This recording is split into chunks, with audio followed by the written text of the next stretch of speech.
तो बच्चों JEE main का 2025 का क्वेश्चन ग्रेविटेशन का बहुत ही इजी क्वेश्चन है। और ये क्वेश्चन बच्चों 2025 में तो पूछा ही है और 2021 में भी एक बार इसी सेम कॉन्सेप्ट पे क्वेश्चन पूछा जा चुका है, तो इसके लिए इंपॉर्टेंट हो जाता है ये।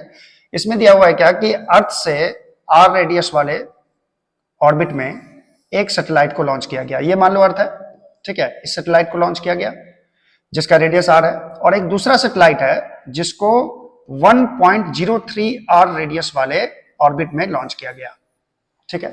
अब आपसे पूछ रहा है कि इसका जो टाइम पीरियड है, इसके टाइम पीरियड से, यानी दूसरे प्लैनेट का जो टाइम पीरियड है वो पहले प्लैनेट के टाइम पीरियड से कितना % ज्यादा है, ये आपसे पूछा जा रहा है। यानी इसका टाइम पीरियड अगर मैं T1 मान लूं तो इसका टाइम पीरियड T2 मान लूं, तो T2 जो है वो T1 से कितना % ज्यादा है, ये आपसे पूछा जा रहा है।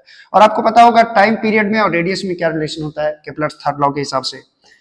T square directly proportional to किसके बराबर होता है बच्चों, आर क्यूब के बराबर होता है। तो मैं यहां लिख सकता हूं कि टी स्क्वायर इक्वल टू के इंटू आर क्यूब होगा, ठीक है। और चूंकि यहाँ पे रेडियस कितना % चेंज किया है, देखो रेडियस पहले वाले का आर है और दूसरे वाले का 1.03 आर है। बच्चों 0.03 इतना रेडियस इंक्रीज किया है, और 0.03 को आप बोल सकते हो ये कितना % है, 3%। यानी रेडियस में कितना का इंक्रीज हुआ है, 3% का इंक्रीज हुआ है। तो टाइम पीरियड में कितना का इंक्रीमेंट होगा, तो इसको निकालने के लिए टी स्क्वायर इक्वल टू के आर क्यूब है बच्चों, टी स्क्वायर इक्वल टू के आर क्यूब है।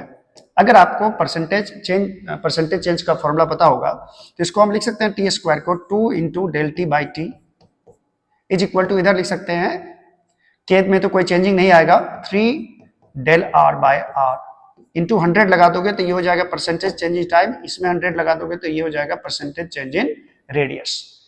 तो यहां से बच्चों del t by t into 100 हम लोग को निकालना है, जो कि है percentage change in time period, और ये 2 इधर आ जाएगा तो 3/2 into del r by r मतलब इंटू 100 का मतलब हो गया परसेंटेज चेंज इन रेडियस। मैंने पहले ही बता दिया कि रेडियस में कितना % का चेंज है बच्चों, क्वेश्चन में दिया हुआ है 3% का, तो 339 हो जाएगा, 3 इंटू 3 9/2 यानी कि 4.5% का अंतर होगा टाइम पीरियड में।